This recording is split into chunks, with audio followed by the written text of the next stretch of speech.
scheduled for closure. In April 2012, Occupy Chicago activists had planned a protest on a daily basis. At one of these protests in early 2013, April 23 were arrested, according to James Arentons, a Chicago activist involved in the mental health movement. Mo and Nadia thought a second protest and an inviolable series of arrests might cause some protesters to plan something violent. So when 10 protesters were arrested on April 23rd, Mo and Nadia were there. And at the time, I couldn't figure out why we were under such close surveillance. This particular night, recalled Rachel Unterman, press liaison for Occupy Chicago. I thought they were overreacting to a few tents and a handful of expected arrests. Now I know they had undercover officers in the field, which raised the stakes. The 10 spent the night in a Cook County jail facility together. Some of them found Mo and Nadia to be a bit odd.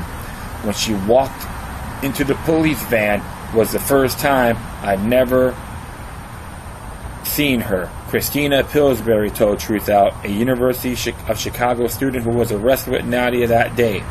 It really didn't really make sense because I had seen everyone else arrested with me that day before, but I didn't really want to have time to think about it at the time either. Pillsbury recalls her being really funny and really liking her at first. Nadia also told Pillsbury and her fellow arrest activists really intense stories about her sister's mental illness. But she also recalls Nadia trying to rifle her up with the other women arrested that day in jail. Pillsbury said Nadia started to freak out when the police were giving her stuff back to her, and they only gave her one of the 2 cell phones. In hindsight, the 2 phones being another telltale sign that something was off, she noted. It seemed as she was trying to get us in the whole fuck the police mentality, but she was barking up the wrong tree, noted Pillsbury. We didn't even do anything violent to be in jail in the first place, but we stood our ground across the street from Woodland in a non-violent civil disobedience. Mo had told a story paralleling Nadia's at Woodland Clinic prayer vigil earlier that day, shared by mental health clinic activist Matt Ginsberg Jekyll.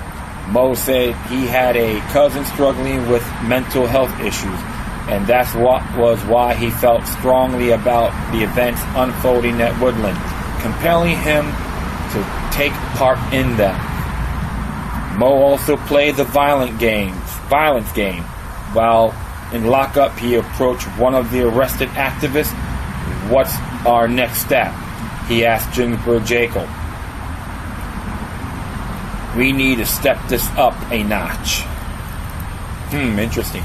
Another Woodland activist, James Arentons, locked up with Mo, recalled him saying he was once arrested for violence, as if to gauge on his compatriots in jail were also interested in participating in illegal violent acts. Arentons said he showed little interest in taking this route, and it was a route he had never gone down before. As a veteran, middle-aged activist and father, Mo soon lost interest in him in a round of intrusive questioning. Roger Shoy, which is S-H-U-I, Shoy, an emeritus professor of linguistics at Georgetown University, referred to tactics utilized in jail by Mo and Nadia as a hit-and-run strategy for undercover cops. If the target does not say anything that seems to point to his guilt, many undercover operators begin to drop in hints about legality, sometimes clear and sometimes not. he write in his book, Creating Language Crimes, How Law Enforcement Uses and Misuses Language. It's a commonplace when they drop these hints into the conversation and are unsure how their targets might react. They often quickly change the subject to something binging, before they give up their turn. Mayday, Mayday. Prosecution motions based on social media surveillance claim that in South Florida, Betterly and Church made plans over Facebook and private messages to visit Chicago for NATO. That was April 19th, the date of the conspiracy to commit an act of domestic terrorism began, according to Illinois state prosecutors. In those messages, Church said he wanted to get in the front lines of the protest. Betterly agreed, writing that the Chicago NATO protests are gonna get ugly. During the same interaction, Betterly asked if Chase would also make the trip to Chicago. On April 24th, Betterly discussed the Molotov cocktails with the female acquaintance on Facebook, asking the acquaintance to come to Chicago and then typing riot. Betterly responded, "You can't apologize after throwing a Molotov cocktail." Betterly wrote that he might catch some charges in Chicago.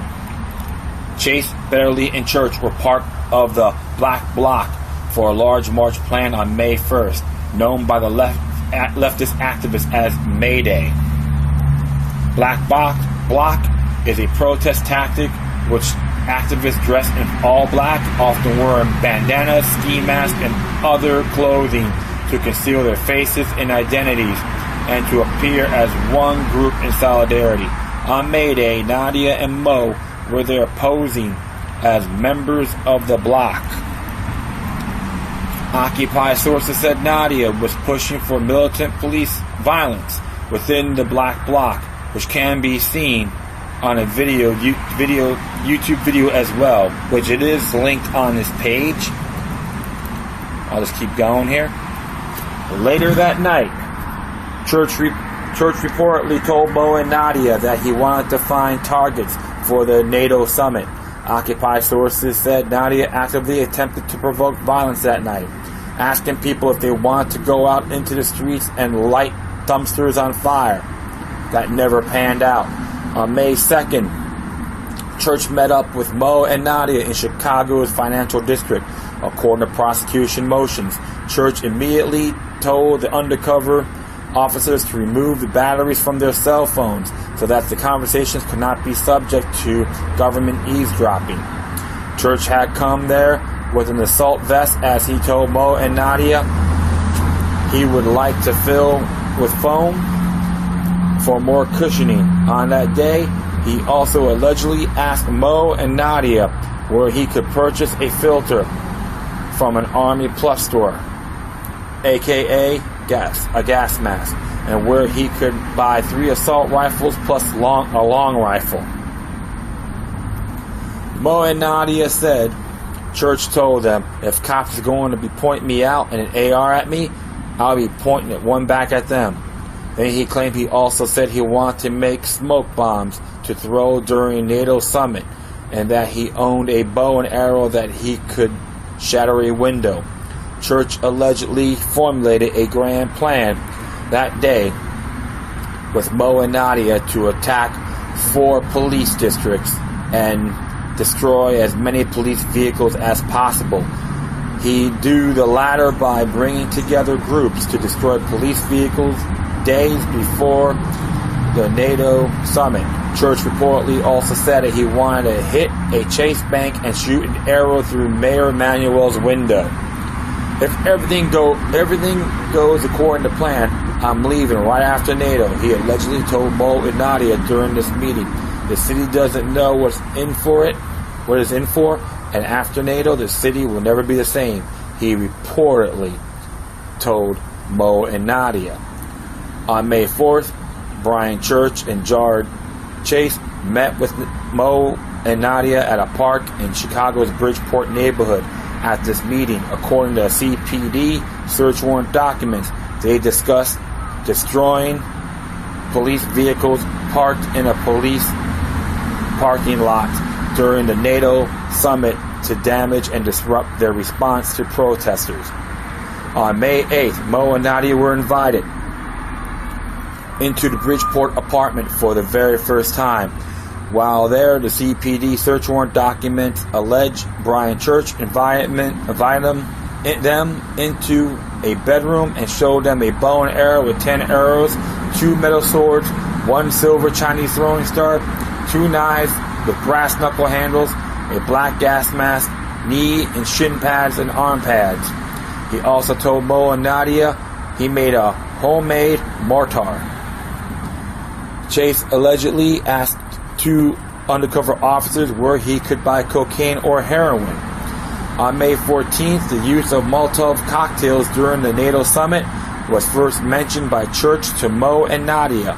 According to CPD search warrant documents, Church also said at May 14 meeting he had to build a mortar gun with PVC pipe and a piece of wood that he had filled the mortar gun with bottle rockets, further noting that it was operational.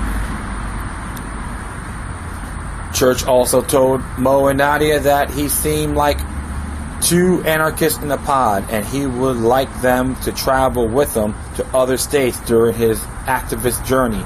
Church allegedly offered them the opportunity to travel with him if they were willing to shoot a rifle to a point and shoot someone with it.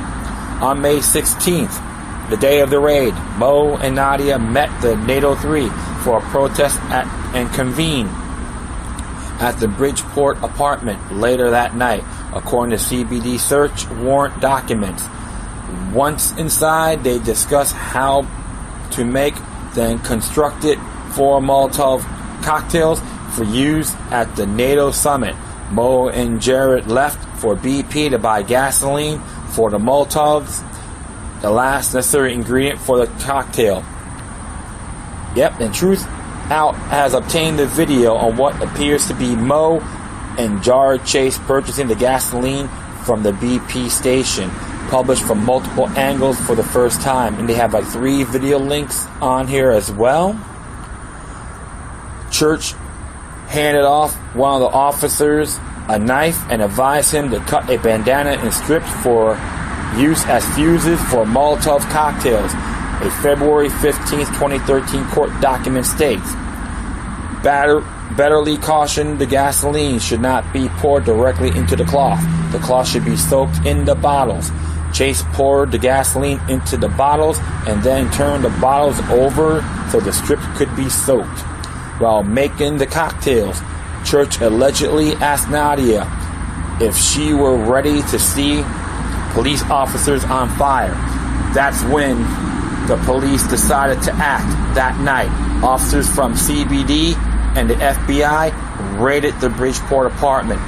Nowhere in the search warrant or any of the 100 pages of discovery documents later made public does the prosecution mention one pivotal point: 2 aggressive undercover cops helped along and possibly even incited the plot.